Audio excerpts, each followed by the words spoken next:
ਇਸੇ ਲਈ ਤਾਂ ਕਿਹਾ ਜਾਂਦਾ, ਇੱਕ ਬੜੀ ਪਿਆਰੀ ਗੱਲ ਯਾਦ ਆ ਗਈ ਸਾਨੂੰ। ਇੱਕ ਜੀਵ ਨੇ ਸਵਾਲ ਵੀ ਸਾਨੂੰ ਪੁੱਛਿਆ, ਇੱਕ ਜੀਵ ਨੇ ਸਵਾਲ ਵੀ ਪੁੱਛਿਆ, ਕੋਈ ਮੁਸਲਿਮ ਜੀਵ ਸੀ, ਤਾਂ ਉਹਨੇ ਸਵਾਲ ਕੀਤਾ ਕਿ ਰੱਬ ਦੇ 4 ਫਰਿਸ਼ਤੇ ਖਾਸ ਹੈ, ਰੱਬ ਦੇ 4 ਫਰਿਸ਼ਤੇ ਖਾਸ ਹੈ। ਕਿ ਜਿਬਰਾਈਲ ਹੈ ਜੋ ਪੈਗੰਬਰਾਂ ਨੂੰ ਮਿਲਦਾ ਹੈ ਆ ਕੇ, ਯਾਨੀ ਜਿੰਨੇ ਵੀ ਦੁਨੀਆ ਤੇ ਪੈਗੰਬਰ ਆਏ ਉਹ ਜਿਬਰਾਈਲ ਦੇ ਜ਼ਰੀਏ ਹੀ ਉਹਨਾਂ ਪੈਗੰਬਰਾਂ ਤੱਕ ਸੰਦੇਸ਼ ਪਹੁੰਚਿਆ। ਇੱਕ ਉਹ ਫਰਿਸ਼ਤਾ ਜੋ ਰੱਬ ਦਾ ਸੰਦੇਸ਼ ਲੈ ਕੇ ਦੁਨੀਆ ਤੇ ਆਂਦਾ ਹੈ। ਔਰ ਇੱਕ ਮਿਕਾਈਲ ਹੈ, ਮਿਕਾਈਲ ਜਿਹੜਾ ਇੰਤਜ਼ਾਮ ਕਰ ਰਿਹਾ ਦੁਨੀਆ ਤੇ ਬਰਸਾਤ ਕਿੱਦਾਂ ਹੋਣੀ ਹੈ, ਦੁਨੀਆ ਤੇ ਭੋਜਨ ਕਿਹਨੂੰ ਦੇਣਾ ਹੈ, ਯਾਨੀ ਸਾਰਾ ਇੰਤਜ਼ਾਮ ਉਹਦੇ ਹੱਥ 'ਚ ਹੈ। ਔਰ ਇੱਕ ਇਜ਼ਰਾਈਲ ਹੈ, ਇਜ਼ਰਾਈਲ ਕਹਿੰਦੇ ਮੌਤ ਦੇ ਫਰਿਸ਼ਤੇ ਨੂੰ, ਜਿਹਦਾ ਕੰਮ ਹੈ ਸਾਡੀਆਂ ਰੂਹਾਂ ਨੂੰ ਕੱਢ ਕੇ ਲਿਜਾਣਾ। ਔਰ ਚੌਥਾ ਫਰਿਸ਼ਤਾ ਹੈ ਇਸਰਾਫੀਲ। ਇਸਰਾਫੀਲ ਫਰਿਸ਼ਤਾ ਉਹ ਹੈ ਜਦੋਂ ਕਿਆਮਤ ਆਣੀ ਤਾਂ ਕਹਿੰਦੇ ਉਹਨਾਂ ਇੱਕ ਸਾਜ਼ ਵਜਾਣਾ, ਇੱਕ ਸੁਰ ਫੂਕਣਾ ਹੈ। ਸੁਰ ਯਾਨੀ ਇਦਾਂ ਦਾ ਬਾਜਾ ਹੋਣਾ ਹੈ ਕਿ ਜਿਹਦੀ ਇਦਾਂ ਦੀ ਆਵਾਜ਼ ਹੋਣੀ ਕਿ ਜਦੋਂ ਉਹਨਾਂ ਵਜਾਣਾ ਹੈ ਲਿਖਿਆ ਜਾਂਦਾ ਹੈ। ਇਹ ਇਸਰਾਫੀਲ ਚੌਥਾ ਫਰਿਸ਼ਤਾ, ਜਿਹਨੇ ਕਿੱਦਾਂ ਦਾ ਸੁਰ ਛੇੜਨਾ, ਜਦੋਂ ਕਿਆਮਤ ਆਣੀ ਉਹਦੀ ਇਦਾਂ ਦੀ ਆਵਾਜ਼ ਹੋਣੀ ਸਾਰਿਆਂ ਦਿਲ ਫੜ ਜਾਣੇ ਔਰ ਲੋਕੀ ਖਤਮ, ਇਹ ਦੁਨੀਆ ਖਤਮ। ਯਾਨੀ ਜੋ ਲਿਖਤ ਵਿੱਚ ਆਂਦਾ ਉਹ ਦੱਸ ਰਹੇ ਆ ਤੁਹਾਨੂੰ, ਪਰ ਸਾਡਾ ਮੰਨਣਾ ਤਾਂ ਇਹ ਹੈ ਕਿ ਜਦੋਂ ਬੰਦਾ ਮਰ ਗਿਆ ਬੰਦੇ ਵਾਸਤੇ ਦੁਨੀਆ ਉਦਾਂ ਹੀ ਖਤਮ ਹੋ ਗਈ, ਉਹਦੇ ਵਾਸਤੇ ਤਾਂ ਉਦੋਂ ਹੀ ਕਿਆਮਤ ਹੈ। ਸਮਝਦੇ ਹੋ ਕਿ ਨਹੀਂ? ਕਿਉਂਕਿ ਜਿਹੜਾ ਬੰਦਾ ਮਰ ਗਿਆ ਉਹਦੀ ਤਾਂ ਕਿਆਮਤ ਆ ਗਈ। ਹੁਣ ਫਿਰ ਦੁਨੀਆ ਰਵੇ ਜਾਂ ਨਾ ਰਵੇ ਉਹਨੂੰ ਕੀ ਫਰਕ ਪੈਂਦਾ ਹੈ, ਕਿਉਂਕਿ ਉਹ ਤਾਂ ਹੋ ਗਿਆ ਮਿੱਟੀ। ਇਸ ਲਈ ਇੱਥੇ ਸਾਡੇ ਕੋਲ ਸਵਾਲ ਆਇਆ ਸੀ, ਸਾਨੂੰ ਹੁਣ ਯਾਦ ਆ ਗਿਆ ਤੇ ਅਸੀਂ ਉਹਦਾ ਜਵਾਬ ਦੇ ਦਈਏ। ਕਿ ਉਹਨੇ ਸਾਨੂੰ ਪੁੱਛਿਆ ਕਿ ਮਾਲਕੋ ਕਿ ਇਹ 4 ਫਰਿਸ਼ਤੇ ਹੋਏ ਆ ਤਾਂ ਰੱਬ ਨੇ ਇਜ਼ਰਾਈਲ ਦੀ ਡਿਊਟੀ ਕਿਉਂ ਲਾਈ ਰੂਹ ਕੱਢਣ ਤੇ ਵਾਕਿਆ ਨੂੰ ਕਿਉਂ ਨਹੀਂ ਚੁਣਿਆ? ਤਾਂ ਉਸ ਵੇਲੇ ਫਿਰ ਸਾਨੂੰ ਉਹ ਗੱਲ ਯਾਦ ਆ ਗਈ ਕਿ ਜਦੋਂ ਪ੍ਰਮਾਤਮਾ ਨੇ, ਕਿਉਂਕਿ ਜਿੱਦਾਂ ਹੀ ਦੱਸ ਰਹੇ ਨਾ ਤੁਹਾਡਾ ਸਰੀਰ ਕਾਹਤੋਂ ਬਣਿਆ ਹੈ, ਜਵਾਬ ਦਿਓ, ਮਿੱਟੀ ਤੋਂ। ਇਸ ਲਈ ਮਿੱਟੀ ਤੋਂ ਉਹ ਗੱਲ ਯਾਦ ਆ ਗਈ ਸਾਨੂੰ ਕਿ ਪਰਮਾਤਮਾ ਨੇ ਜਦੋਂ ਦੁਨੀਆ ਬਣਾ ਦਿੱਤੀ, ਚੰਦ ਸੂਰਜ ਸਿਤਾਰੇ ਸਭ ਕੁਝ ਬਣਾ ਦਿੱਤਾ, ਪੇੜ ਪੌਦੇ ਬਣ ਗਏ, ਪ੍ਰithvi ਬਣ ਗਈ, ਹਰ ਚੀਜ਼ ਬਣ ਗਈ, ਫਿਰ ਕਹਿੰਦੇ ਪਰਮਾਤਮਾ ਨੇ ਅੰਤ ਵਿੱਚ ਬਣਾਇਆ ਇਨਸਾਨ ਨੂੰ, ਆਦਮ ਨੂੰ। ਪਰ ਜਦੋਂ ਆਦਮ ਨੂੰ ਬਣਾਉਣਾ ਸੀ ਤਾਂ ਉਸ ਲਈ ਪਰਮਾਤਮਾ ਨੇ ਆਪਣੇ ਫਰਿਸ਼ਤੇ ਮਿਕਾਈਲ ਨੂੰ ਬੁਲਾਇਆ ਕਿ ਜਾ ਕੇ ਇੱਕ ਮੁੱਠੀ ਮਿੱਟੀ ਦੀ ਜ਼ਮੀਨ ਤੋਂ ਲੈ ਕੇ ਆ, ਕਿਉਂਕਿ ਮੈਂ ਇੱਕ ਇਨਸਾਨ ਬਣਾਉਣਾ ਹੈ। ਮੈਂ ਕੀ ਬਣਾਉਣਾ ਹੈ? ਆਦਮ ਨੂੰ ਬਣਾਉਣਾ ਹੈ, ਆਦਮ ਨੂੰ। ਔਰ ਕਹਿੰਦੇ ਫਰਿਸ਼ਤੇ ਦੀ ਇੱਕ ਮੁੱਠੀ ਮਿੱਟੀ ਤੋਂ ਆਦਮ ਬਣਿਆ ਹੈ। ਤਾਂ ਹੀ ਤਾਂ ਕਿਹਾ ਜਾਂਦਾ ਹੈ, ਇਹ ਬੰਦਿਆ ਤੇਰੀ ਵਿਸਾਤ ਕੀ ਹੈ, ਤੇਰੀ ਔਕਾਤ ਕੀ ਹੈ, ਇੱਕ ਮੁੱਠੀ ਮਿੱਟੀ। ਇਹੀ ਕਹਿ ਦਿੰਦੇ ਨੇ ਅਸੀਂ। ਇਹ ਉੱਥੋਂ ਹੀ ਗੱਲ ਚੱਲੀ ਹੈ ਜਦੋਂ ਫਰਿਸ਼ਤੇ ਨੇ ਇਹ ਜ਼ਮੀਨ ਤੇ ਆ ਕੇ ਇੱਕ ਮੁੱਠੀ ਮਿੱਟੀ ਚੱਕੀ ਸੀ, ਤਾਂ ਫਿਰ ਰੱਬ ਨੇ ਉਹ ਇੱਕ ਮੁੱਠੀ ਮਿੱਟੀ ਦਾ ਪੁਤਲਾ ਬਣਾ ਕੇ ਉਹਦੇ ਅੰਦਰ ਜਾਨ ਪਾਈ ਸੀ, ਆਪਣੀ ਰੂਹ ਫੂਕੀ ਸੀ, ਆਪਣਾ ਨੂਰ ਭਰਿਆ ਸੀ। ਸੋ ਜਦੋਂ ਮਿਕਾਈਲ ਦੁਨੀਆ ਤੇ ਆਏ ਮਿੱਟੀ ਲੈਣ, ਤਾਂ ਜਦੋਂ ਮਿੱਟੀ ਚੱਕਣ ਲੱਗੇ ਤਾਂ ਕਹਿੰਦੇ ਜ਼ਮੀਨ ਨੇ ਪੁੱਛਿਆ, ਐ ਫਰਿਸ਼ਤੇ ਇਹ ਮਿੱਟੀ ਕਿੱਥੇ ਲੈ ਕੇ ਜਾ ਰਹੇ ਹਾਂ? ਤਾਂ ਉਸ ਲਈ ਉਹਨਾਂ ਕਿਹਾ, ਮੈਂ ਮਿੱਟੀ ਨੂੰ ਖੁਦਾ ਦੇ ਘਰ ਲੈ ਕੇ ਜਾ ਰਿਹਾ, ਕਿਉਂਕਿ ਰੱਬ ਨੇ ਮਿੱਟੀ ਮੰਗੀ ਹੈ, ਉੱਥੇ ਲੈ ਕੇ ਜਾ ਰਿਹਾ ਹਾਂ। ਤਾਂ ਕਹਿੰਦੇ ਜਦੋਂ ਮੁੱਠੀ ਭਰੀ ਤਾਂ ਬਾਕੀ ਮਿੱਟੀ ਰੋ ਪਈ। ਕਹਿੰਦੀ ਲੈ ਬਾਕੀ ਮਿੱਟੀ ਰੋ ਪਈ, ਇਹਨੂੰ ਲੈ ਚੱਲਾਂ, ਸਾਨੂੰ ਛੱਡ ਚੱਲਾਂ ਹੈ। ਇਸ ਲਈ ਇਹਨੂੰ ਲੈ ਚੱਲਾਂ, ਸਾਨੂੰ ਛੱਡ ਚੱਲਾਂ ਹੈ। ਕਹਿੰਦੇ ਉਹ ਰੋ ਪਈ, ਨਾ ਲੈ ਕੇ ਜਾ, ਇਹਨੂੰ ਨਾ ਲੈ ਕੇ ਜਾ, ਜਾਂ ਤਾਂ ਸਾਨੂੰ ਵੀ ਨਾਲ ਲੈ ਕੇ ਜਾ। ਤਾਂ ਕਹਿੰਦੇ ਹੈ ਮਿਕਾਈਲ ਨੂੰ ਤਰਸ ਆਇਆ, ਉਹ ਕਹਿੰਦਾ ਨਹੀਂ, ਫਿਰ ਜੇ ਰੋ ਪਈ, ਇਹਨੂੰ ਦਰਦ ਹੋ ਰਹੀ, ਮੈਂ ਨਹੀਂ ਲੈ ਕੇ ਜਾਣੀ। ਉਹ ਵਾਪਸ ਚਲਾ ਗਿਆ ਖਾਲੀ ਹੱਥ। ਜਦੋਂ ਰੱਬ ਨੇ ਪੁੱਛਿਆ ਮਿਕਾਈਲ ਕੀ ਗੱਲ ਹੋਈ, ਤੇਰੇ ਕੋਲ ਮਿੱਟੀ ਮੰਗੀ ਸੀ, ਲੈ ਕੇ ਨਹੀਂ ਆਇਆ? ਤਾਂ ਉਸ ਵੇਲੇ ਉਹਨਾਂ ਸਾਰੀ ਗੱਲ ਦੱਸੀ ਕਿ ਮਹਾਰਾਜ ਜਦੋਂ ਮੈਂ ਮੁੱਠੀ ਭਰੀ ਤਾਂ ਸਾਰੀ ਮਿੱਟੀ ਰੋਣ ਲੱਗ ਪਈ ਬਾਕੀ ਦੀ, ਤਾਂ ਮੈਨੂੰ ਤਰਸ ਆ ਗਿਆ, ਮੈਂ ਛੱਡਿਆ ਆ। ਫਿਰ ਕਹਿੰਦੇ ਜਿਬਰਾਈਲ ਨੂੰ ਭੇਜਿਆ, ਆਪਣੇ ਦੂਜੇ ਫਰਿਸ਼ਤੇ ਨੂੰ ਭੇਜਿਆ, ਜਿਹੜਾ ਪੈਗੰਬਰਾਂ ਤੱਕ ਪੈਗਾਮ ਲੈ ਕੇ ਆਂਦਾ ਸੀ। ਜੇ ਤੁਸੀਂ ਕੁਰਾਨ ਪੜੋਗੇ ਜਾਂ ਹਜ਼ੂਰ ਮੁਹੰਮਦ ਸਾਹਿਬ ਦੀ ਜ਼ਿੰਦਗੀ ਪੜੋਗੇ ਜਾਂ ਹਜ਼ਰਤ ਇਬਰਾਹੀਮ ਦੀ ਜ਼ਿੰਦਗੀ ਪੜੋਗੇ ਤਾਂ ਉੱਥੇ ਤੁਹਾਨੂੰ ਜਿਬਰਾਈਲ ਦਾ ਜ਼ਿਕਰ ਜ਼ਰੂਰ ਮਿਲੇਗਾ। ਫਿਰ ਕਿਹਾ ਜਾਂਦਾ ਹੈ ਕਿ ਜਿਬਰਾਈਲ ਆਏ, ਉਹਨਾਂ ਨੇ ਵੀ ਜਦੋਂ ਮੁੱਠੀ ਭਰੀ ਤਾਂ ਉੱਥੇ ਵੀ ਜ਼ਮੀਨ ਰੋ ਪਈ, ਧਰਤੀ ਰੋ ਪਈ। ਤਾਂ ਜਿਬਰਾਈਲ ਨੂੰ ਵੀ ਤਰਸ ਆ ਗਿਆ, ਉਹ ਵੀ ਛੱਡ ਕੇ ਚਲਾ ਗਿਆ। ਫਿਰ ਇਸਰਾਫੀਲ ਨੂੰ ਭੇਜਿਆ, ਇਸਰਾਫੀਲ ਨੇ ਵੀ ਜਦੋਂ ਮੁੱਠੀ ਭਰੀ ਤਾਂ ਫਿਰ ਉਹੀ ਹੋਇਆ ਕਿ ਰੱਬ ਦੇ ਘਰ ਇਹਨੂੰ ਲੈ ਚੱਲਾਂ, ਇੱਥੇ ਜ਼ਰਾ ਗੌਰ ਕਰਨਾ, ਸਾਨੂੰ ਇੱਥੇ ਛੱਡ ਚੱਲਣਾ ਹੈ, ਨਾ ਲੈ ਕੇ ਜਾ ਇਹਨੂੰ। ਇਸਰਾਫੀਲ ਵੀ ਛੱਡ ਕੇ ਚਲਾ ਗਿਆ। ਫਿਰ ਬਾਰੀ ਆਈ ਕਿਹਦੀ? ਇਜ਼ਰਾਈਲ ਦੀ, ਜਿਹਨੂੰ ਮੌਤ ਦਾ ਫਰਿਸ਼ਤਾ ਕਿਹਾ ਜਾਂਦਾ ਹੈ। ਹੁਣ ਰੱਬ ਨੇ ਕਿੱਦਾਂ ਚੁਣਿਆ ਉਹਨੂੰ? ਜਦੋਂ ਇਜ਼ਰਾਈਲ ਦੀ ਵਾਰੀ ਆਈ, ਉਹ ਆਇਆ, ਉਹਨਾਂ ਮਿੱਟੀ ਦੀ ਮੁੱਠੀ ਭਰੀ, ਜਦੋਂ ਜ਼ਮੀਨ ਰੋਈ, ਨਾ ਲੈ ਕੇ ਜਾ, ਨਾ ਲੈ ਕੇ ਜਾ, ਤਾਂ ਉਸ ਲਈ ਇਜ਼ਰਾਈਲ ਨੇ ਕਿਹਾ, ਨਾ ਦੱਸੋ ਮੈਨੂੰ, ਤੁਹਾਡੇ ਤੇ ਤਰਸ ਕਰਾਂ, ਤੁਹਾਡੀ ਮੰਨਾਂ ਜਾਂ ਆਪਣੇ ਖੁਦਾ ਦਾ ਹੁਕਮ ਮੰਨਾਂ? ਮੈਂ ਤੁਹਾਡੇ ਤੇ ਤਰਸ ਕਰਾਂ, ਤੁਹਾਡੇ ਵੱਲ ਦੇਖਾਂ, ਜਾਂ ਮੇਰੇ ਖੁਦਾ ਨੇ ਮੈਨੂੰ ਹੁਕਮ ਕੀਤਾ ਲੈ ਕੇ ਆ? ਮੈਂ ਹੁਣ ਆਪਣੇ ਯਾਰ ਦਾ ਹੁਕਮ ਪੂਰਾ ਕਰਾਂ ਜਾਂ ਤੁਹਾਡੇ ਤੇ ਤਰਸ ਕਰਾਂ? ਮੈਂ ਇਸ ਲਈ ਮੈਨੂੰ ਤੁਹਾਡੇ ਨਾਲੋਂ ਆਪਣੇ ਖੁਦਾ ਦਾ ਹੁਕਮ ਜ਼ਿਆਦਾ ਪਿਆਰਾ, ਮੈਂ ਨਹੀਂ ਮੰਨਣਾ, ਲੈ ਚੱਲਾਂ ਮੈਂ, ਕਹਿ ਕੇ ਉਹ ਲੈ ਤੁਰਿਆ। ਪਰਵਾਹ ਨਹੀਂ ਕੀਤੀ, ਰੋਂਦੀ ਨੂੰ ਮਿੱਟੀ ਨੂੰ ਛੱਡ ਕੇ ਲੈ ਤੁਰਿਆ, ਜਾ ਕੇ ਰੱਬ ਦੇ ਅੱਗੇ ਰੱਖਿਆ। ਤਾਂ ਉਸ ਲਈ ਰੱਬ ਨੇ ਕਿਹਾ, ਐ ਇਜ਼ਰਾਈਲ, 3 ਫਰਿਸ਼ਤੇ ਖਾਲੀ ਆ ਗਏ, ਤੂੰ ਖਾਲੀ ਨਹੀਂ ਆਇਆ, ਤੂੰ ਲੈ ਕੇ ਆਇਆ। ਤਾਂ ਉਸ ਲਈ ਇਜ਼ਰਾਈਲ ਨੇ ਕਿਹਾ, ਮਾਰੇ ਮਿੱਟੀ ਦਾ ਮੇਰੀ ਵਾਰੀ ਵੀ ਬੜਾ ਰੋਈ, ਪਰ ਮੈਂ ਸੋਚਿਆ ਇਹ ਮਿੱਟੀ ਨੂੰ ਦੇਖਾਂ ਜਾਂ ਆਪਣੇ ਯਾਰ ਦੇ ਹੁਕਮ ਨੂੰ ਦੇਖਣਾ, ਆਪਣੇ ਖੁਦਾ ਦੇ ਹੁਕਮ ਨੂੰ ਦੇਖਣਾ, ਇਸ ਲਈ ਮੈਂ ਆਪਣੇ ਖੁਦਾ ਦਾ ਹੁਕਮ ਪੂਰਾ ਕਰਨ ਦੀ ਖਾਤਰ ਲੈ ਆਇਆ। ਤਾਂ ਰੱਬ ਨੇ ਕਿਹਾ, ਸ਼ਾਬਾਸ਼, ਅੱਜ ਤੋਂ ਮੈਂ ਜਿਸ ਆਦਮ ਨੂੰ ਬਣਾਣਾ ਹੈ ਨਾ, ਜਦੋਂ ਇਹਦੀ ਰੂਹ ਕੱਢਣ ਦੀ ਵਾਰੀ ਆਣਗੀ ਤਾਂ ਉਦੋਂ ਵੀ ਮੈਂ ਤੈਨੂੰ ਹੀ ਭੇਜਣਾ ਹੈ, ਕਿਉਂਕਿ ਤੂੰ ਖੁਦਾ ਦਾ ਹੁਕਮ ਪੂਰਾ ਕਰਨ ਬਾਰੇ ਸੋਚਿਆ। ਬਾਕੀ ਲੋਕ ਮਿੱਟੀ ਦਾ ਰੋਣਾ ਧੋਣਾ ਦੇਖਦੇ ਰਹਿ ਗਏ। ਜ਼ਰਾ ਹੁਣ ਗੌਰ ਕਰੋ, ਅੱਜ ਵੀ ਕੀ ਹੁੰਦਾ ਹੈ, ਜਦੋਂ ਇੱਕ ਮਿੱਟੀ ਜੋ ਰੂਹ ਨਿਕਲਣ ਲੱਗਦੀ ਹੈ, ਫਰਿਸ਼ਤਾ ਲਿਜਾਣ ਲੱਗਦਾ, ਤਾਂ ਬਾਕੀ ਮਿੱਟੀ ਰੋਂਦੀ ਹੈ। ਕਿਹੜੀ ਮਿੱਟੀ? ਉਹਦੇ ਰਿਸ਼ਤੇਦਾਰ। ਮਾਂ ਰੋ ਰਹੀ ਹੈ, ਪਤੀ ਰੋ ਰਹੀ ਹੈ, ਪਤਨੀ ਰੋ ਰਹੀ ਹੈ, ਬੱਚੇ ਰੋ ਰਹੇ ਹੈ, ਉਹ ਨਾ ਲੈ ਕੇ ਜਾ, ਇਹ ਮੌਤ ਛੱਡ ਦੇ। ਤਾਂ ਜੇ ਉੱਥੇ ਮੌਤ ਤਰਸ ਕਰਕੇ ਛੱਡ ਜਾਵੇ, ਫਿਰ ਤਾਂ ਦੁਨੀਆ ਤੇ ਮੌਤ ਹੀ ਕਿਸੇ ਦੀ ਨਾ ਹੋਵੇ। ਇਸ ਲਈ ਡਿਊਟੀ ਕਿਹਦੀ ਲੱਗੀ ਜਾਨ ਕੱਢਣ ਤੇ? ਇਜ਼ਰਾਈਲ ਫਰਿਸ਼ਤੇ ਦੀ, ਕਿਉਂਕਿ ਉਹਨਾਂ ਦੇਖਿਆ ਕਿ ਰੋਣਾ ਧੋਣਾ ਨਹੀਂ ਮੈਂ ਦੇਖਣਾ। ਤਾਂ ਹੀ ਤਾਂ ਕਹਿੰਦੇ ਮੌਤ ਕਦੀ ਕਿਸੇ ਤੇ ਤਰਸ ਕਰਦੀ ਹੈ, ਕਿਸੇ ਤੇ। ਜ਼ਰਾ ਸਮਝਣਾ, ਜਦੋਂ ਵਕਤ ਆ ਜਾਂਦਾ ਹੈ, ਫਿਰ ਚਾਹੇ ਕੋਈ ਬੱਚਾ ਹੋਵੇ, ਚਾਹੇ ਕੋਈ ਬਜ਼ੁਰਗ ਹੋਵੇ, ਚਾਹੇ ਕੋਈ ਜਵਾਨ ਹੋਵੇ, ਚਾਹੇ ਕਿਸੇ ਤਰ੍ਹਾਂ ਦਾ ਵੀ ਇਨਸਾਨ ਹੋਵੇ, ਕੋਈ ਸ਼ਕਤੀਸ਼ਾਲੀ ਹੋਵੇ, ਕੋਈ ਬਿਮਾਰ ਹੋਵੇ, ਕੋਈ ਤੰਦਰੁਸਤ ਹੋਵੇ, ਜਦੋਂ ਟਾਈਮ ਆਉਂਦਾ ਹੈ ਤਾਂ ਮੌਤ ਐਉਂ ਲੈ ਜਾਂਦੀ ਹੈ ਔਰ ਬੰਦੇ ਨੂੰ ਪਤਾ ਵੀ ਨਹੀਂ ਲੱਗਦਾ। ਕਹਿੰਦੇ ਨਾ, ਹੁਣੇ ਹੀ ਸਾਹ ਚੱਲ ਰਹੇ ਸੀ, ਹੁਣੇ ਹੀ ਦਿਲ ਧੜਕ ਰਿਹਾ ਸੀ, ਹੁਣੇ ਹੀ ਬੰਦ ਹੋ ਗਿਆ। ਕਈ ਵਾਰ ਦੇਖਦੇ ਆਂ ਅਸੀਂ ਕਿ ਮਰੀਜ਼ ਕੋਲ ਪਿਆ ਹੁੰਦਾ, ਬੰਦਾ ਕੋਲ ਬੈਠਾ ਹੁੰਦਾ, ਹੁਣੇ ਹੀ ਸਾਹ ਚੱਲ ਰਹੇ ਹੁੰਦੇ ਤਾਂ ਹੁਣੇ ਹੀ ਕਹਾਣੀ ਖਤਮ, ਕਿਉਂਕਿ ਮੌਤ ਏਦਾਂ ਆਉਂਦੀ ਹੈ ਕਿ ਪਤਾ ਵੀ ਨਹੀਂ ਲੱਗਣ ਦਿੰਦੀ। ਔਰ ਇਹ ਮਿੱਟੀ ਇੱਥੇ ਰਹਿ ਜਾਂਦੀ ਹੈ, ਮਿੱਟੀ ਦੁਨੀਆ ਤੇ ਰਹਿ ਜਾਂਦੀ, ਤਾਂ ਜਿਹੜੀ ਰੱਬ ਦੀ ਰੂਹ ਹੈ, ਰੱਬ ਦਾ ਨੂਰ ਹੈ, ਜਿਸ ਤੋਂ ਇਹ ਸਰੀਰ ਚੱਲਦਾ ਫਿਰਦਾ ਹੈ, ਉਹ ਕਿੱਥੇ ਜਾਂਦਾ ਹੈ? ਆਪਣੇ ਰੱਬ ਦੇ ਕੋਲ। ਪਰ ਯਾਦ ਰੱਖੋ, ਰੱਬ ਦੇ ਨਾਲ ਮੁਲਾਕਾਤ ਉਸੇ ਰੂਹ ਦੀ ਹੁੰਦੀ ਹੈ। ਪਰਮਾਤਮਾ ਦੇ ਵਿੱਚ ਉਹੀ ਆਤਮਾ ਲੀਨ ਹੁੰਦੀ ਹੈ ਜਿਹੜੀ ਇੱਥੇ ਬੰਦਗੀ ਕਰਨ ਵਾਲੀ ਹੋਵੇ, ਨੇਕ ਕਮਾਈ ਕਰਨ ਵਾਲੀ ਹੋਵੇ, ਨੇਕ ਅਮਲ ਕਰਨ ਵਾਲੀ ਹੋਵੇ।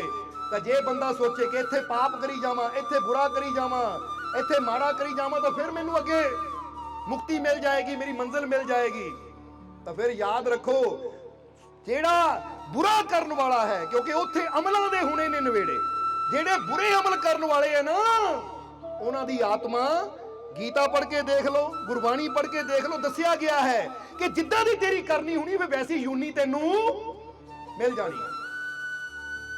ਇਸ ਲਈ ਤਾਂ ਸਹਿਜੋ ਬਾਈ ਨੇ ਵੀ ਦੱਸਿਆ ਹੈ, ਜਾਂ ਗੁਰਬਾਣੀ ਦੇ ਵਿੱਚ ਵੀ ਕਈ ਜਗ੍ਹਾ ਆਂਦਾ ਨਾ ਕਿ ਅੰਤ ਕਾਲ ਜੋ ਲక్ష్ਮੀ ਤੇ ਆਵੇ, ਫਿਰ ਉਹ ਸਰਪ ਜੂਨ ਮੇ ਆਵੇ। ਸਮਝਦੇ ਹੋ ਕਿ ਨਹੀਂ? ਜਿਹੜਾ ਅੰਤ ਵੇਲੇ ਲక్ష్ਮੀ ਸਮਝਦੇ ਹੋ ਤੁਸੀਂ? ਕਿਸੇ ਔਰਤ ਦਾ ਨਾਮ ਨਹੀਂ ਹੈ, ਮਾਇਆ ਨੂੰ ਕਿਹਾ ਜਾਂਦਾ, ਪੈਸੇ ਨੂੰ ਕਿਹਾ ਜਾਂਦਾ। ਠੀਕ ਹੈ, ਪੈਸਾ ਜੀਵਨ 'ਚ ਜ਼ਰੂਰੀ ਹੈ, ਪਰ ਜਿਹੜਾ ਅੰਤ ਵੇਲੇ ਵੀ ਹਾਏ ਮੇਰਾ ਧਨ, ਹਾਏ ਮੇਰਾ ਧਨ, ਹਾਏ ਮੇਰਾ ਧਨ। ਹੁਣ ਕਿਸੇ ਨੂੰ ਪੁੱਛੋ ਨਾ, ਭਾਈ ਰੱਬ ਦਾ ਨਾਮ ਲੈ ਲਾ, ਤਾਂ ਬੰਦਾ ਕੀ ਕਹਿੰਦਾ ਹੈ?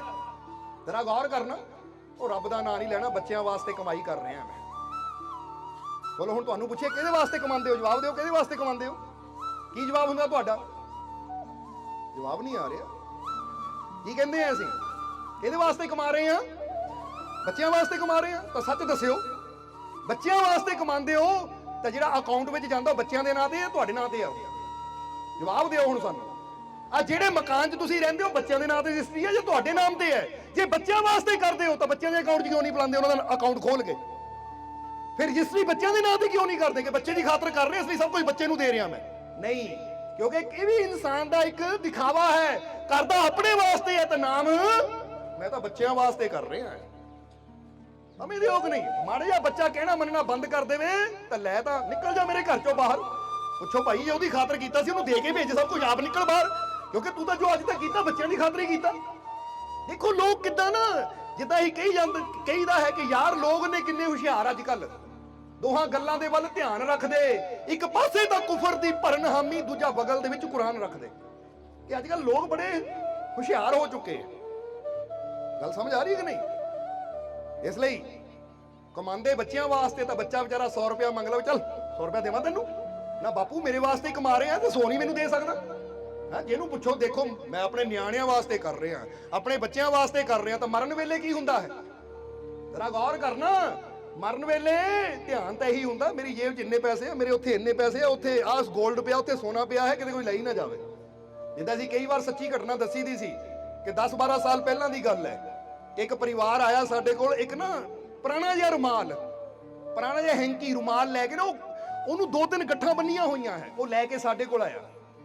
ਵੀਰਵਾਰ ਦਾ ਦਿਨ ਸੀ ਤਾਂ ਉਹਨਾਂ ਨੇ ਸਾਡੇ ਮੂਹਰੇ ਰੱਖਤਾ ਕਿ ਮਾਲਕੋ ਇੱਕ ਬੇਨਤੀ, ਇਹਨੂੰ ਖੋਲ ਕੇ ਦੇਖ ਲਓ ਚ ਹੈ ਕੀ। ਠੀਕ ਹੈ, ਕੀ ਗੱਲ ਹੋਈ, ਤੁਸੀਂ ਖੋਲ ਲਓ। ਕਹਿੰਦੇ ਨਹੀਂ ਜੀ, ਸਾਡੀ ਮਾਈ ਸੀ, ਮਾਈ ਯਾਨੀ ਮਾਂ ਉਹਨਾਂ ਦੀ। ਠੀਕ ਹੈ, ਉਹ ਕਹਿੰਦੇ ਸਾਡੀ ਮਾਈ ਸੀ, ਹਰ ਵੇਲੇ ਇਹਨੂੰ ਜੇਬ 'ਚ ਪਾ ਕੇ ਰੱਖਦੀ ਸੀ, ਕਿਸੇ ਨੂੰ ਹੱਥ ਨਹੀਂ ਲਾਣ ਦਿੰਦੀ ਸੀ ਕਿ ਕੋਈ ਹੱਥ ਨਾ ਲਾਇਓ ਇਹਨੂੰ। ਜੇ ਕਿਤੇ ਨਹਾਣ ਲੱਗੇ ਕੱਪੜਿਆਂ 'ਚ, ਜਿੱਦਾਂ ਬੰਦਾ ਕੱਪੜੇ ਚੇਂਜ ਕਰਦਾ ਨਾ, ਇਹ ਨਵੇਂ ਕੱਪੜੇ ਰੱਖਣੇ, ਉਹਦੀਆਂ ਜੇਬਾਂ ਚੈੱਕ ਕਰਨੀਆਂ, ਤਾਂ ਕਿਤੇ ਇਹਨੂੰ ਹੱਥ ਲਾਣਾ, ਪੈ ਜਾਣਾ ਟੁੱਟ ਕੇ, ਆਪਣੀ ਨੂੰਹ ਨੂੰ ਪੈ ਜਾਣਾ, ਨਿਆਣੇ ਨੂੰ, ਖਬਰਦਾਰ ਇਹਨੂੰ ਹੱਥ ਨਹੀਂ ਲਾਣਾ, ਮੇਰਾ ਰੁਮਾਲ ਹੈ। ਕਹਿੰਦੇ ਮਾਲਕੋ ਹੁਣ ਉਹ ਮਰ ਗਈ ਹੈ, ਤਾਂ ਸਾਨੂੰ ਫਿਕਰ ਹੈ ਕਿਤੇ ਅਸੀਂ ਖੋਲ ਕੇ ਦੇਖੀਏ ਤਾਂ ਸਾਨੂੰ ਚੁੰਮੜੀ ਨਾ ਜਾਵੇ ਆ ਕੇ। ਹੁਣ ਵੀ ਉਹਦੀ ਆਤਮਾ ਕਿਤੇ ਇੱਥੇ ਹੀ ਨਾ ਹੋਵੇ, ਤੁਸੀਂ ਖੋਲ ਕੇ ਦੇਖ ਲਓ ਚ ਕੀ ਹੈ। ਇਹ ਕਿ ਅੱਛਾ ਸਾਨੂੰ ਚੁੰਮੜਨਾ ਚਾਹੁੰਦੇ ਹੋ ਮਾਈ ਨੂੰ, ਮਜ਼ਾਕ ਕਰ ਰਹੇ ਆ, ਸਾਨੂੰ ਕੁਝ ਨਹੀਂ ਚੁੰਬੜ ਸਕਦਾ, ਸਮਝਦੇ ਹੋ ਕਿ ਨਹੀਂ? ਹਾਂ, ਸਾਨੂੰ ਇਸ਼ਕ ਹੀ ਚੁੰਬੜਦਾ ਹੈ, ਸਮਝਦੇ ਹੋ ਕਿ ਨਹੀਂ? ਇਸ ਲਈ ਇਹ ਅੱਛਾ ਇੰਨਾ ਡਰ ਹੈ, ਜੀਂਦੇ ਜੀ ਬੰਦਾ ਜਫੀਆਂ ਪਾਉਂਦਾ ਇੱਕ ਦੂਜੇ ਨੂੰ, ਜੀਂਦੇ ਜੀ ਬੰਦਾ ਘੁੱਟ-ਘੁੱਟ ਗੱਲ ਨਾਲ ਲਾਉਂਦਾ, ਜਦੋਂ ਮਰ ਜਾਵੇ ਤਾਂ ਫਿਰ ਸੁਪਨੇ 'ਚ ਆ ਜਾਵੇ ਤਾਂ ਵੀ ਬੰਦਾ ਡਰਦਾ ਹੈ ਜੀ, ਉਹ ਸੁਪਨੇ 'ਚ ਆ ਰਿਹਾ ਹੈ। ਕਿਉਂਕਿ ਤੁਹਾਨੂੰ ਤਾਂ ਪਤਾ ਨਹੀਂ, ਪਰ ਸਾਡੇ ਕੋਲ ਇਦਾਂ ਦੀਆਂ ਬੇਨਤੀਆਂ ਬਹੁਤ ਆਉਂਦੀਆਂ ਹੈ ਕਿ ਮਾਰ ਕੋ ਦੇਖਿਓ ਮੁਕਤੀ ਹੋਈ ਕਿ ਨਹੀਂ। ਰਾਤ ਨੂੰ ਸੁਪਨੇ ਜਾ ਕੇ ਮੰਮੀ ਡਰਾਉਂਦੀ ਹੈ, ਸੁਪਨੇ ਪਾਪਾ ਆ ਕੇ ਡਰਾਉਂਦੇ ਆ, ਸੁਪਨੇ 'ਚੋਂ ਦਾਦੀ ਆ ਰਹੀ ਹੈ, ਸੁਪਨੇ 'ਚ ਫਲਾਨਾ ਆ ਰਿਹਾ ਹੈ। ਤੇਰਾ ਸਮਝਨੇ ਤਾਂ ਹੀ ਤਾਂ ਕਿਹਾ ਹੈ, ਜਿੱਦਾਂ ਕਿ ਦੱਸ ਰਵੀਆ ਬਸਰੀ ਨੇ ਵੀ ਕਿਹਾ ਹੈ ਕਿ ਸਾਰੀ ਜ਼ਿੰਦਗੀ ਆਟਾ ਗੁੰਨਿਆ ਨਾਲੇ ਕੀਤੇ ਪੇੜੇ। ਓਏ ਰਵੀਆ ਜਦ ਮੁਸ਼ਕਿਲ ਆਉਂਦੀ ਕੋਈ ਨਾ ਆਂਦਾ ਨੇੜੇ। ਰਵੀਆ ਬਸਰੀ ਕਹਿੰਦੀ ਸਾਰੀ ਉਮਰ ਆਟਾ ਗੁੰਨੀ ਜਾਓ, ਸਾਰੀ ਉਮਰ ਪੇੜੇ ਕਰੀ ਜਾਓ, ਪਰ ਜਦੋਂ ਮੁਸ਼ਕਿਲ ਆਣੀ ਹੈ ਕਿਸੇ ਨੇ ਨੇੜੇ ਨਹੀਂ ਆਣਾ। ਉਸਲੇ ਤਾਂ ਨੇੜੇ ਇੱਕ ਮਾਲਕ ਦੀ ਰਹਿਮਤ ਹੀ ਆਉਂਦੀ ਹੈ, ਮਾਲਕ ਦੀ ਕਿਰਪਾ ਹੀ ਆਉਂਦੀ ਹੈ, ਉਹ ਮਾਲਕ ਦੀਆਂ ਰਹਿਮਤਾਂ ਹੀ ਨੇੜੇ ਆਉਂਦੀਆਂ। ਇਸ ਲਈ ਸਮਝਣਾ ਜ਼ਰਾ ਸਾਰਿਆਂ ਨੇ। ਹੁਣ ਅਸੀਂ ਜਦੋਂ ਗੱਠ ਖੋਲ ਕੇ ਦੇਖੀ, ਅਸੀਂ ਜਦੋਂ ਰੁਮਾਲ ਦੀ ਗੱਠ ਖੋਲ ਕੇ ਦੇਖੀ ਤਾਂ ਵਿੱਚ ਸੀਗਾ ਕੀ ਪਤਾ? ਅੰਦਾਜ਼ਾ ਲਾਓ ਕੀ ਹੋ ਸਕਦਾ ਹੈ। ਵਿੱਚ ਮਾਈ ਦੀ ਇੱਕ ਛੋਟੀ ਜਿਹੀ ਸੋਨੇ ਦੀ ਅੰਗੂਠੀ ਸੀ, ਨਾਲੇ ਕੰਨਾਂ ਦੀਆਂ ਵਾਲੀਆਂ ਸੀ। ਸ਼ਾਇਦ ਉਹਦੇ ਕੰਨ ਜਿੱਦਾਂ ਨਾ ਬੁਢਾਪੇ 'ਚ ਖਿੱਚ ਕੇ ਟੁੱਟ ਜਾਂਦੇ ਆ, ਜਿੱਦਾਂ ਛੇਦ ਖੁੱਲ ਜਾਂਦੇ ਆ, ਇਸ ਲਈ ਕੰਨਾਂ 'ਚ ਨਹੀਂ ਪਾਉਂਦੀ ਸੀ, ਉਹਨੂੰ ਰੁਮਾਲ 'ਚ ਗੱਠ ਬੰਨ ਕੇ ਰੱਖਦੀ ਸੀ। ਤਾਂ ਕਹਿੰਦੀ ਹੁੰਦੀ ਸੀ ਇਹ ਮੇਰਾ ਖਜ਼ਾਨਾ ਆ, ਇਹ ਹੱਥ ਨਾ ਲਾਇਓ ਵੀ ਇਹਨੂੰ। ਹੁਣ ਅਸੀਂ ਸੋਚਿਆ ਮਾਈ, ਅੱਛਾ ਇਹ ਕਿਹਾ ਮਾਈ ਹੱਥ ਨਹੀਂ ਲਾਣ ਦਿੰਦੀ ਸੀ? ਕਹਿੰਦੇ ਜੀ ਨਹੀਂ। ਠੀਕ ਹੈ, ਫਿਰ ਹੁਣ ਉਹਨੂੰ ਪੁੱਛਣ ਵਾਲਾ ਹੋਵੇ, ਹੁਣ ਮਾਈ ਨਾਲ ਨਹੀਂ ਲੈ ਗਈ ਤੂੰ, ਹੁਣ ਵੀ ਤਾਂ ਇੱਥੇ ਰਹਿ ਗਿਆ ਕਿ ਨਹੀਂ? ਅੱਜ ਤੁਸੀਂ ਵੀ ਸੋਚੋ, ਕਈ ਤੁਹਾਡੇ ਵਰਗੇ ਵੀ ਹੋਣਗੇ ਹੁਣ ਇਸ ਲਈ ਬੈਠੇ ਮਾਈ ਦੀ ਗੱਲ ਤਾਂ ਕਰ ਰਹੇ ਹੈ, ਪਰ ਤੁਹਾਨੂੰ ਵੀ ਹੋਣਾ ਹੈ ਕਿ ਮਾੜੀ ਜਿਹੀ ਵੀ ਕੋਈ ਚੀਜ਼ ਹੈ ਨਾ, ਇਹਨੂੰ ਕੋਈ ਹੱਥ ਨਾ ਲਾਵੇ, ਕੋਈ ਛੇੜੇ ਨਾ ਇਹਨੂੰ। ਪਰ ਕਹਿੰਦੇ ਅਸੀਂ ਕੀ ਆ, ਉਹ ਮੇਰੇ ਤੋਂ ਰੱਬ ਦੀ ਬੰਦਗੀ ਨਹੀਂ ਹੁੰਦੀ, ਪਰਮਾਤਮਾ ਸਿਮਰਨ ਨਹੀਂ ਹੁੰਦਾ, ਕਿਉਂਕਿ ਬੱਚੇ ਪਾਲਣੇ ਆ, ਬੱਚਿਆਂ ਦੀ ਖਾਤਰ ਮੈਂ ਦੌਲਤ ਕਮਾ ਰਿਹਾ, ਬੱਚਿਆਂ ਦੀ ਖਾਤਰ ਮੈਂ ਘਰ ਬਣਾ ਰਿਹਾ ਹਾਂ। ਤਾਂ ਅਸੀਂ ਕਹਿੰਦੇ ਵਾਕਈ ਜੇ ਸੱਚੇ ਹੋ ਤੁਸੀਂ, ਬੱਚਿਆਂ ਦੀ ਖਾਤਰ ਦੌਲਤ ਕਮਾ ਰਹੇ ਹੋ, ਤਾਂ ਆਪਣੇ ਅਕਾਊਂਟ 'ਚੋਂ ਸਾਰਾ ਪੈਸਾ ਬੱਚੇ ਦੇ ਨਾਂ ਤੇ ਸ਼ਿਫਟ ਕਰੋ। ਸਮਝਦੇ ਹੋ ਕਿ ਨਹੀਂ? ਪਤਾ ਲੱਗੇ ਬੱਚਿਆਂ ਦੀ ਖਾਤਰ ਕਰ ਰਹੇ ਸੀ, ਪਰ ਨਹੀਂ। ਇਸ ਲਈ ਸੀਰੀਅਸ ਨਾ ਹੋ ਤੁਸੀਂ, ਸਮਝਦੇ ਹੋ ਕਿ ਨਹੀਂ? ਸਿਰਫ ਸਮਝਾ ਰਹੇ ਆ ਕਿ ਇਹ ਧਨ ਦੌਲਤ ਪਦਾਰਥ ਸਭ ਕੁਝ ਇੱਥੇ ਰਹਿ ਜਾਣਾ ਹੈ, ਇਹ ਚੀਜ਼ਾਂ ਨੇ ਖੁਸ਼ੀ ਨਹੀਂ ਦੇਣੀ। ਇਹ ਚੀਜ਼ਾਂ ਜੀਵਨ ਦੀਆਂ ਜ਼ਰੂਰਤਾਂ ਪੂਰੀਆਂ ਕਰਨ ਵਾਸਤੇ ਹੈ, ਪਰ ਖੁਸ਼ੀਆਂ ਆਨੰਦ ਤਾਂ ਆਪਣੇ ਮੂਲ, ਆਪਣੇ ਮਾਲਿਕ ਨਾਲ ਜੁੜਨ ਵਿੱਚ ਹੀ ਹੈ। ਇਸ ਲਈ ਕਦੀ ਗੌਰ ਕਰਨਾ, ਜੀਵਨ ਦੇ ਵਿੱਚ ਤੁਸੀਂ ਆਪ ਅਜਮਾ ਕੇ ਦੇਖ ਲੈਣਾ ਕਿ ਤੁਹਾਨੂੰ ਸੱਚਾ ਆਨੰਦ, ਸੱਚੀ ਸ਼ਾਂਤੀ, ਸੱਚੀ ਖੁਸ਼ੀ ਉਦੋਂ ਮਿਲੇਗੀ ਜਦੋਂ ਤੁਸੀਂ ਕੁਝ ਐਸਾ ਕਰੋਗੇ ਜਿਸ 'ਚ ਰੱਬ ਖੁਸ਼ ਹੋਏਗਾ। ਤਾਂ ਆਪਣੀ ਖੁਸ਼ੀ ਦੀ ਖਾਤਰ ਤੁਸੀਂ ਜੋ ਮਰਜ਼ੀ ਕਰੀ ਜਾਓ, ਇਹਦਾ ਕਦੀ ਕਰਕੇ ਦੇਖ ਲਿਓ। ਜੇ ਤੁਸੀਂ ਕਿਸੇ ਨੂੰ ਗਾਲੀ ਦਿੰਦੇ ਹੋ ਨਾ, ਠੀਕ ਹੈ, ਅਗਲੇ ਨੂੰ ਤਕਲੀਫ ਹੁੰਦੀ ਹੈ, ਪਰ ਤੁਹਾਡਾ ਵੀ ਦਿਲ ਅੰਦਰੋਂ ਦੁਖੀ ਜ਼ਰੂਰ ਹੁੰਦਾ, ਤੁਹਾਨੂੰ ਵੀ ਪਤਾ ਮੈਂ ਕੁਝ ਗਲਤ ਕੀਤਾ ਹੈ। ਔਰ ਅੱਜ ਯੂਨੀਵਰਸਿਟੀ ਆਫ ਕੈਲੀਫੋਰਨੀਆ USA ਦੇ ਅੰਦਰ, ਅਮਰੀਕਾ ਦੇ ਅੰਦਰ ਡਾਕਟਰਾਂ ਨੇ ਰਿਸਰਚ ਕੀਤੀ ਕਿ ਜਦੋਂ ਇਨਸਾਨ ਝੂਠ ਬੋਲਦਾ ਹੈ, ਜਦੋਂ ਇਨਸਾਨ ਕੁਝ ਬੁਰਾ ਕਰਮ ਕਰਦਾ ਹੈ, ਜਦੋਂ ਇਨਸਾਨ ਕਿਸੇ ਨਾਲ ਝਗੜਾ ਕਰਦਾ ਹੈ, ਤਾਂ ਉਹਦੇ ਸਰੀਰ ਦੀ એનર્ਜੀ ਡਾਊਨ ਹੋ ਜਾਂਦੀ ਹੈ। ਔਰ ਜਦੋਂ ਇਨਸਾਨ ਕੋਈ ਅੱਛਾ ਕੰਮ ਕਰਦਾ ਹੈ, ਜਦੋਂ ਇਨਸਾਨ ਕੋਈ ਭਲਾਈ ਦਾ ਕੰਮ ਕਰਦਾ ਹੈ, ਕੋਈ ਉਹ ਕੰਮ ਕਰਦਾ ਹੈ ਜਿਸ 'ਚ ਦੂਜੇ ਨੂੰ ਖੁਸ਼ੀ ਹੁੰਦੀ ਹੈ, ਤਾਂ ਬੰਦੇ ਦੀ એનર્ਜੀ ਵੱਧ ਜਾਂਦੀ ਹੈ। ਇਹ ਅਜਮਾ ਕੇ ਦੇਖ ਲਿਓ ਕਦੀ ਤੁਸੀਂ। ਤੁਸੀਂ ਕਿਸੇ ਨਾਲ ਝਗੜਾ ਕਰੋਗੇ, ਤੁਸੀਂ ਵੀ ਉਦਾਸ ਹੋ ਜਾਓਗੇ, ਦੁਖੀ ਹੋ ਜਾਓਗੇ, ਤੁਹਾਡੀ એનર્ਜੀ ਡਾਊਨ ਹੋ ਜਾਏਗੀ। ਤੁਸੀਂ ਕਿਸੇ ਨੂੰ ਖੁਸ਼ੀ ਦੇ ਦਿਓਗੇ, ਚਾਹੇ ਕਿਸੇ ਭੁੱਖੇ ਨੂੰ ਖਾਣਾ ਖਿਲਾ ਕੇ ਦੇਖ ਲੈਣਾ, ਕਿਸੇ ਪਿਆਸੇ ਨੂੰ ਪਾਣੀ ਪਿਲਾ ਕੇ ਦੇਖ ਲੈਣਾ, ਕਿਸੇ ਰੋਂਦੇ ਨੂੰ ਹਸਾ ਕੇ ਦੇਖ ਲੈਣਾ, ਕਿਸੇ ਗਿਰੇ ਹੋਏ ਨੂੰ ਉਠਾ ਕੇ ਦੇਖ ਲੈਣਾ। ਜਦੋਂ ਤੁਸੀਂ ਕੋਈ ਐਸਾ ਕਰਮ ਕਰਦੇ ਹੋ, ਤੁਹਾਨੂੰ ਦੂਸਰੇ ਨੂੰ ਖੁਸ਼ੀ ਮਿਲਦੀ ਹੈ ਤਾਂ ਤੁਹਾਡੀ ਆਪਣੀ એનર્ਜੀ ਕਈ ਗੁਣਾ ਵੱਧ ਜਾਂਦੀ ਹੈ।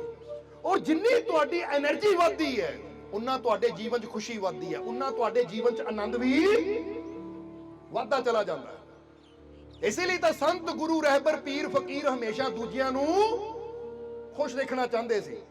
ਗੁਰੂ, ਰਹਿਬਰ, ਪੀਰ, ਫਕੀਰ ਆਪਣੀਆਂ ਕੁਰਬਾਨੀਆਂ ਦੇ ਦਿੰਦੇ ਸੀ, ਪਰ ਉਹ ਦੂਜਿਆਂ ਦੇ ਚਿਹਰੇ ਤੇ ਮੁਸਕਰਾਹਟ ਲਿਆਉਂਦੇ ਸੀ, ਦੂਜਿਆਂ ਦੇ ਜੀਵਨ 'ਚ ਖੁਸ਼ੀਆਂ ਦੇ ਰੰਗ ਭਰਦੇ ਸੀ। ਇੱਥੇ ਸਾਨੂੰ ਇੱਕ ਗੱਲ ਯਾਦ ਆ ਗਈ, ਦਾਤਾ ਅਲੀ ਹਜ਼ਵੇਰੀ ਦੀ। ਨਾਮ ਸੁਣਿਆ ਕਿ ਨਹੀਂ ਤੁਸੀਂ? ਕਵਾਲੀ ਆਂਦੀ ਨਾ, ਦਾਤਾ ਸਾਹਿਬ ਦੇ ਦੁਆਰੇ ਬੈਠੇ ਮੰਗਤੇ ਨੇ ਸਾਰੇ, ਖੈਰਾ ਸਾਰਿਆਂ ਨੇ ਇੱਥੋਂ ਨੇ ਪੁਗਾਣੀਆਂ, ਰੱਜ ਰੱਜ ਕੇ ਧਮਾਲਾ ਐਸਾ। ਕਿਹਨਾਂ ਕਵਾਲੀ ਸੁਣੀ ਹੈ? ਕਿਉਂਕਿ ਫਿਰ ਪਤਾ ਲੱਗ ਜਾਏਗਾ ਕਿ ਦਾਤਾ ਸਾਹਿਬ ਕੌਣ ਸੀ। ਫਕੀਰ ਹੋਏ ਇੱਕ ਬਹੁਤ ਬੜੇ, ਜਿਨ੍ਹਾਂ ਨੂੰ ਦਾਤਾ ਅਲੀ ਹਜ਼ਵੇਰੀ ਵੀ ਕਿਹਾ ਜਾਂਦਾ ਹੈ। ਸਮਝਦੇ ਹੋ ਕਿ ਨਹੀਂ?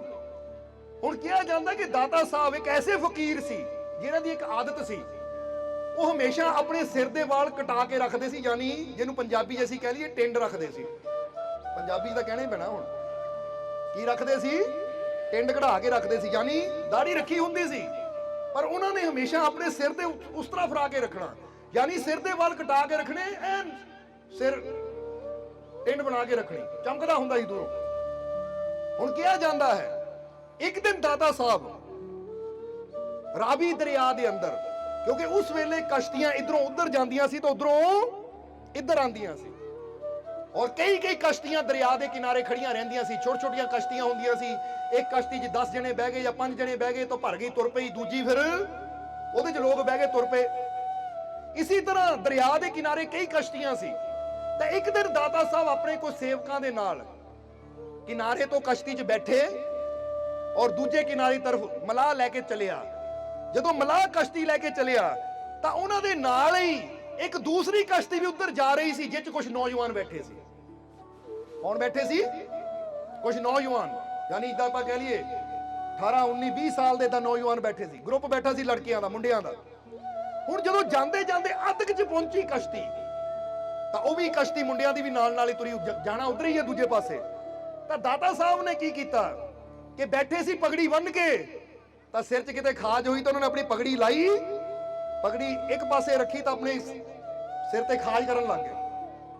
ਹੁਣ ਖਾਜ ਕਰਨ ਲੱਗ ਗਏ, ਧੁੱਪ ਸੀਗੀ, ਜਿੱਦਾਂ ਦੱਸਿਆ ਟਿੰਡ ਕੜੀ ਹੋਈ, ਐਨ ਕਢਾਈ ਹੋਈ ਸੀ, ਉਹ ਧੁੱਪ ਦੇ ਨਾਲ ਚਮਕ ਰਹੀ ਸੀ। ਉਹ ਖਾਜ ਕਰ ਰਹੇ ਆ ਤਾਂ ਜਿਹੜੇ ਨਾਲ ਦੇ ਨੌਜਵਾਨ ਸੀ 5 ਜਣੇ ਕਸ਼ਤੀ 'ਚ ਬੈਠੇ, ਜਦੋਂ ਉਹਨਾਂ ਨੇ ਉਹਨਾਂ ਦੀ ਟਿੰਡ ਦੇਖੀ, ਯਾਨੀ ਸਿਰ ਦੇਖਿਆ, ਤਾਂ ਮਜ਼ਾਕ ਉਡਾਉਣ ਲੱਗ ਪਏ ਕਿ ਉਹ ਦੇਖ ਬਾਬੇ ਦੀ ਟਿੰਡ ਕਿੱਦਾਂ ਚਮਕ ਰਹੀ ਹੈ, ਕਿੱਦਾਂ ਲਿਸ਼ਕਾਂ ਮਾਰਦੀ ਹੈ, ਇਹਦੇ ਸਾਹਮਣੇ ਤਾਂ ਸੂਰਜ ਵੀ ਫੇਲ ਹੋ ਗਿਆ, ਯਾਨੀ ਸੂਰਜ ਵੀ ਕੁਛ ਹੈ ਨਹੀਂ, ਯਾਨੀ ਮਜ਼ਾਕ ਕਰਨ ਲੱਗ ਪਏ ਦਾਤਾ ਸਾਹਿਬ ਨੂੰ, ਦਾਤਾ ਅਲੀ ਹਜ਼ਵੇਰੀ ਨੂੰ ਮਜ਼ਾਕ ਕਰਨ ਲੱਗ ਗਏ। ਹੁਣ ਇੰਨੀ ਉੱਚੀ ਹੱਸੇ ਉਹ, ਨਾਲੇ ਇਸ਼ਾਰਾ ਕਰਨ, ਉਹ ਦੇਖੋ ਬਾਬੇ ਦੀ ਟਿੰਡ, ਉਹ ਦੇਖੋ ਬਾਬੇ ਦੀ ਟਿੰਡ। ਸ਼ਾਇਦ ਉਹਨਾਂ ਨੂੰ ਪਤਾ ਨਹੀਂ ਸੀ ਕੋਈ ਆਮ ਫਕੀਰ ਨਹੀਂ ਹੈ, ਕਿਉਂਕਿ ਕਈ ਵਾਰ ਹੁੰਦਾ ਨਾ ਕਿ ਲੋਕ ਆਪਣੀ ਮਸਤੀ ਵਿੱਚ ਭੁੱਲ ਹੀ ਜਾਂਦੇ ਕਿ ਕੌਣ ਹੈ। ਸਮਝਦੇ ਹੋ ਕਿ ਨਹੀਂ? ਹੁਣ ਦਾਤਾ ਸਾਹਿਬ ਬੈਠੇ ਹੋਏ ਆ, ਉਹਨਾਂ ਨੇ ਵੀ ਉਹਨਾਂ ਨੌਜਵਾਨਾਂ ਨੂੰ ਹੱਸਦੇ ਦੇਖਿਆ, ਤਾਂ ਜਿਹੜੇ ਨਾਲ ਸੇਵਕ ਬੈਠੇ ਆ, ਸੇਵਕਾਂ ਨੂੰ ਬੜਾ ਬੁਰਾ ਲੱਗਾ ਕਿ ਸਾਡੇ ਮੁਰਸ਼ਿਦ ਉਹਨਾਂ ਦਾ ਮਜ਼ਾਕ ਉਡਾ ਰਹੇ ਆ, ਨੌਜਵਾਨ ਸਾਡੇ ਗੁਰੂ ਦਾ ਮਜ਼ਾਕ ਉਡਾ ਰਹੇ ਆ, ਸਾਡੇ ਗੁਰੂ ਦੀ ਬੇਇੱਜ਼ਤੀ ਕਰ ਰਹੇ ਆ, ਹੱਸ ਰਹੇ ਆ, ਇਸ਼ਾਰੇ ਕਰ ਰਹੇ ਆ ਨਹੀਂ ਟਿੰਡ ਦੇਖ ਕੇ। ਕਹਿੰਦੇ ਸੇਵਕਾਂ ਨੂੰ ਬੜੀ ਤਕਲੀਫ ਹੋਈ। ਸੇਵਕਾਂ ਨੂੰ ਆਪਣੇ ਗੁਰੂ ਦੀ ਸ਼ਕਤੀ ਦਾ ਪਤਾ ਸੀ, ਮੁਰਸ਼ਿਦ ਦੀ ਤਾਕਤ ਦਾ ਪਤਾ ਸੀ ਕਿ ਇਹਨਾਂ ਦੀ ਜ਼ੁਬਾਨ ਤੋਂ ਨਿਕਲਣ ਵਾਲਾ ਹਰ ਬੋਲ ਖੁਦਾ ਪੂਰਾ ਕਰਦਾ ਹੈ। ਹੁਣ ਉਹਨਾਂ ਸੇਵਕਾਂ ਨੇ ਹੱਥ ਜੋੜੇ, ਕਹਿੰਦੇ ਦਾਤਾ ਸਾਹਿਬ, ਹਜ਼ੂਰ, ਆ ਦੇਖੋ ਨੌਜਵਾਨ ਤੁਹਾਡਾ ਮਜ਼ਾਕ ਉਡਾ ਰਹੇ ਹੈ, ਤੁਹਾਡਾ ਮਜ਼ਾਕ ਉਡਾ ਰਹੇ ਹੈ, ਤੁਹਾਡੀ ਬੇਇੱਜ਼ਤੀ ਕਰ ਰਹੇ ਹੈ। ਹਜ਼ਰਤ, ਤੁਸੀਂ ਹੁਣੇ ਹੀ ਇਹਨਾਂ ਵਾਸਤੇ ਬਦਦੁਆ ਕਰੋ ਤਾਂ ਕਿ ਇਹਨਾਂ ਦੀ ਕਸ਼ਤੀ ਡੁੱਬ ਜਾਵੇ। ਕਿਉਂਕਿ ਪਤਾ ਸੀ ਕਿ ਜੇ ਇੱਕ ਵਾਰ ਫਕੀਰ ਨੇ ਕਹਿ ਦਿੱਤਾ ਤਾਂ ਕਿਹਾ ਜਾਂਦਾ ਸਾਧੂ ਬੋਲੇ ਸਹਿ ਸੁਭਾਅ, ਸਾਧੂ ਕਾ ਬੋਲਾ ਬਿਰਥਾ ਨਾ ਜਾਓ। ਤਾਂ ਹੀ ਤਾਂ ਕਹਿੰਦੇ ਸੰਤ ਵਚਨ ਪਲਟੇ ਨਹੀਂ, ਪਲਟ ਜਾਏ ਬ੍ਰਹਮੰਡ।